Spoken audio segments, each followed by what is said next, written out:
फरिश्तों की मौत कैसे होगी?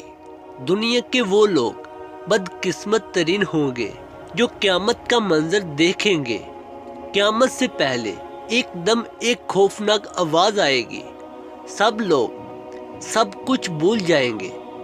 खौफनाक आवाज़ से सूरज फट जाएगा, तारे टूट जाएंगे, चांद बिखर कर रेजा रेजा हो जाएगा।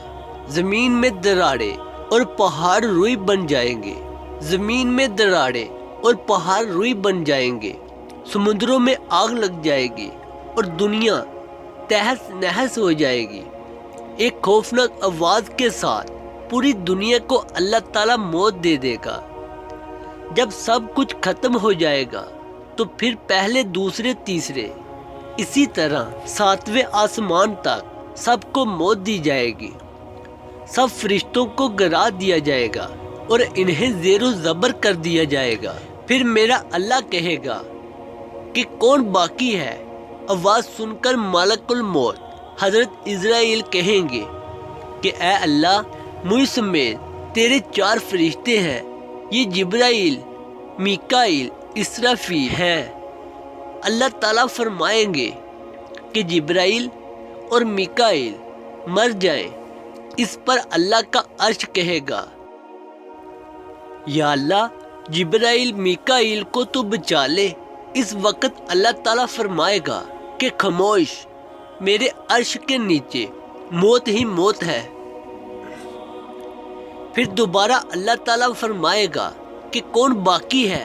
जवाब आएगा कि अर्श के फरिश्ते यानी इसराफील और मैं इज़राइल। फिर अल्लाह ताला फरमाएगा कि ए इज़राइल, मर जाए। इस वक्त इसराफील सूर फूंक रहे होंगे और इनके हाथ से सूर निकल जाएगा और जाकर अल्लाह के अर्श पर लग जाएगा। फिर ऊपर अल्लाह और नीचे सिर्फ इज़राइल बाकी होंगे। हजरत इज़राइल की मौत के खौफ से टांगे कांपने लगेंगी। फिर अल्लाह पूछेगा, कौन बाकी? तो जवाब में इज़राइल कहेंगे कि बस अब तो मैं ही बाकी हूँ। फिर अल्लाह ताला फरमाएगा कि जा, तू भी मर जा, तू भी मेरे एक मखलूक है। फिर अल्लाह ताला कहेगा कि कोई है मेरा शरीक, तो आओ। फिर अल्लाह ताला ज़मीन और आसमान को एक झटका देगा और कहेगा कि मैं बादशाह हूँ। दुआ है कि अल्लाह ताला हम सबको इस पर अमल करने की तौफीक अता फरमाए।